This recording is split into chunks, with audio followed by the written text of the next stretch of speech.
Que s'est-il passé? Ma femme est décédée, ce sont les triplets d'un millionnaire. Je vais les sauver. La pluie fine tombait sur l'ancienne propriété des Monteiro comme un rideau de verre brisé, transformant chaque lumière lointaine de la demeure en une tache tremblotante. Il était presque 21 heures lorsque Camilla poussa le lourd chariot à ordures. Sur le chemin de gravier qui contournait le jardin arrière, les roues grinçaient, se plaignant du poids des sacs noirs remplis des restes du banquet luxueux, qui se déroulait à l'intérieur, assiettes en argent taché, verres en cristal, cassés, serviettes brodées et plateaux avec des restes de saumon, de caviar et d'un gâteau à 3 étages, l'odeur douceâtre et écœurante, de nourriture mélangée à celle de la pluie mouillée, donnait la nausée à Camilla. Ses bras brûlaient. Son uniforme bleu clair était déjà taché de vin et de graisse, et ses chaussures glissaient dans la boue fraîchement formée. À l'intérieur de la demeure, la musique classique résonnait par les fenêtres, ouvertes. Camilla savait exactement ce qui se passait. Une énième fête. En hommage à la mémoire d'Arthur Monteiro, l'héritier milliardaire mort, dans un tragique accident de voiture 3 jours plus tôt. Du moins, c'est ce que tout le monde disait. La veuve Donna Beatrice. Monteiro portait des toasts aux invités, comme si elle célébrait une victoire. Camilla l'avait vu plus tôt, riant fort, vêtue de rouge, entourée d'avocats et d'investisseurs, feignant d'essuyer des larmes qui ne coulaient. Jamais. Hypocrite, murmura Camilla pour elle-même, tout en jetant le premier sac dans le conteneur métallique. L'impact résonna dans la nuit comme un coup de tonnerre sec. Elle se baissa pour prendre le deuxième sac lorsqu'un bruit la figea.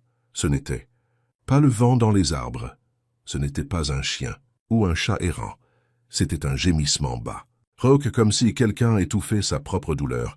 Camilla releva lentement la tête. Le son provenait de l'autre côté du vieux mur de pierre qui entourait une partie oubliée de la propriété, une zone que plus personne n'utilisait. Depuis des années, elle attrapa une bouteille vide, de champagne coincée dans le sac poubelle, et la tint comme une arme improvisée. Son cœur battait si fort qu'il semblait résonner dans sa poitrine. « Il y a quelqu'un ?»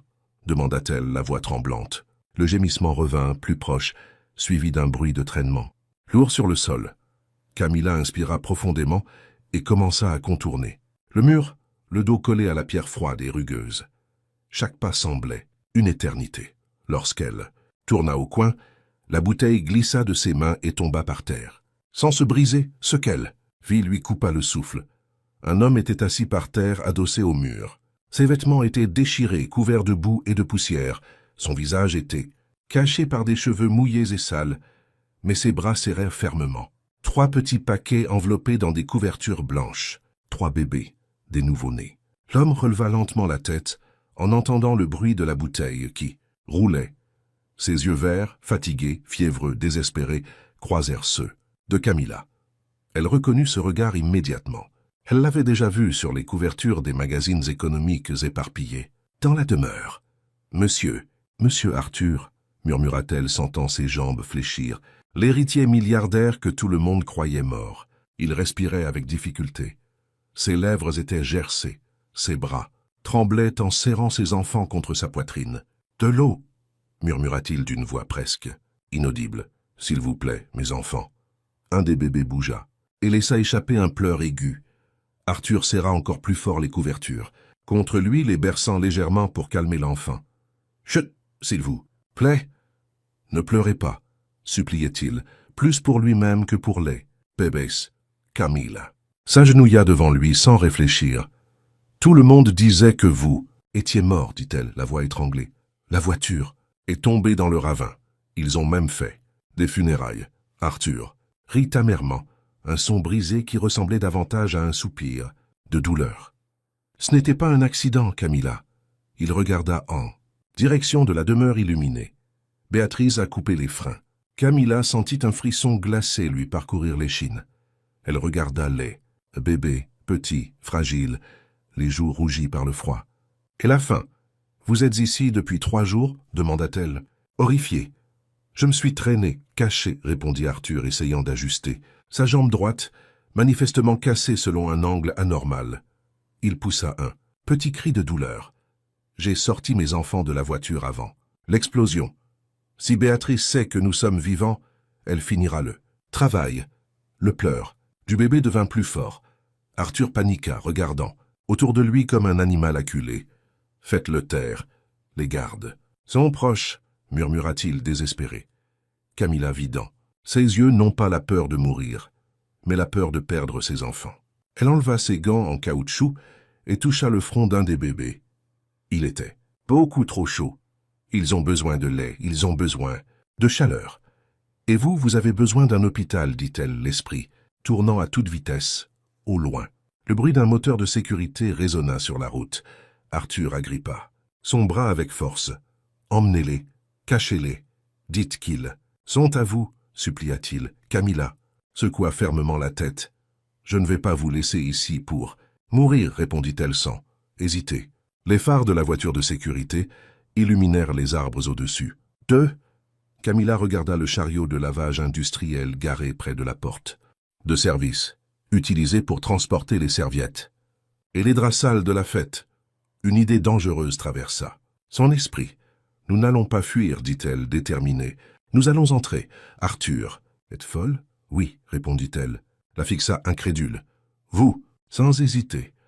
Et vous êtes désespéré, c'est la combinaison parfaite. Les pas des gardes se rapprochaient. Camilla poussa le chariot. Jusqu'à Arthur. Vous pouvez vous traîner.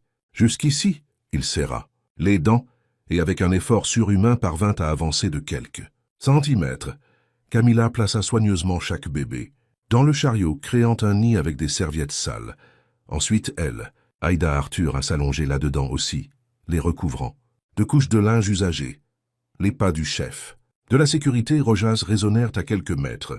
Camilla inspira profondément, redressa son uniforme et commença à pousser le chariot comme si elle faisait simplement son travail habituel, lorsque Rojas apparut, éclairant son visage avec sa lampe torche. Elle feignit l'irritation. « C'est moi. Maria, mentit-elle naturellement, je transporte juste le linge sale. À la laverie. » Il se méfia, fit le tour du chariot, mais recula en sentant la forte odeur de nourriture avariée et de vin. « Dépêche-toi, grogna-t-il avec dégoût. Camilla poussa le chariot à l'intérieur de la demeure, sentant son cœur prêt d'exploser dans sa poitrine.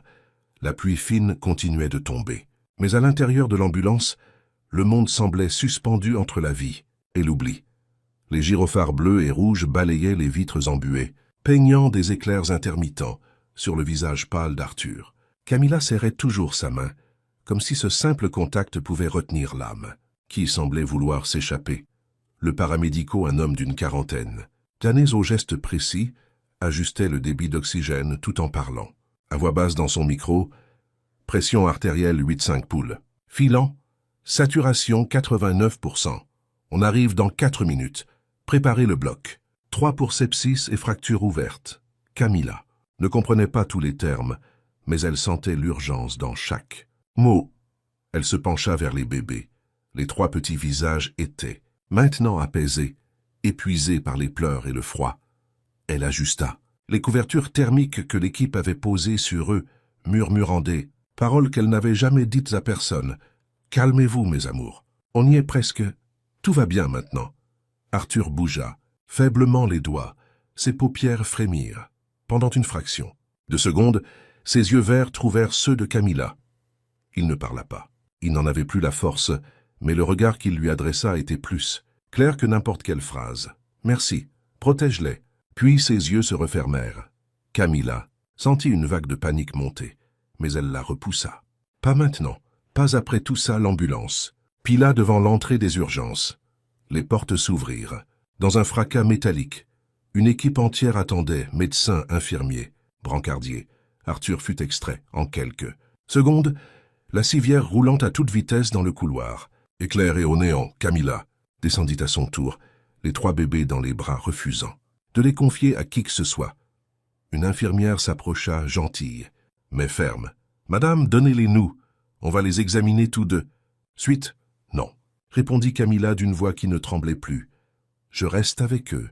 Ils ne me quittent pas. » L'infirmière hésita, regarda les bébés, puis le regard déterminé de Camilla. Elle hocha la tête. « Suivez-moi. » Ils traversèrent un dédale de couloirs blancs. Les bébés furent installés dans une salle de néonatologie d'urgence. On leur posa des capteurs, on leur donna du sérum, on les réchauffa sous des lampes. Camilla resta debout, Entre les 3 couveuses transparentes, une main sur chaque front minuscule, comme si elle pouvait transmettre sa propre chaleur vitale. Pendant ce temps, Arthur était emmené au bloc opératoire. Valadars arriva une vingtaine de minutes plus tard, essoufflé le costume. Froissé, les cheveux en bataille, il portait encore l'odeur. De la fête, champagne, parfum cher et peur. Comment va-t-il demanda-t-il immédiatement. Il l'opère, répondit Camilla sans quitter les bébés des yeux. Ils disent que c'est grave. Mais il est vivant, Valadares posa. Une main sur son épaule, celle qui n'avait pas reçu. Le coup,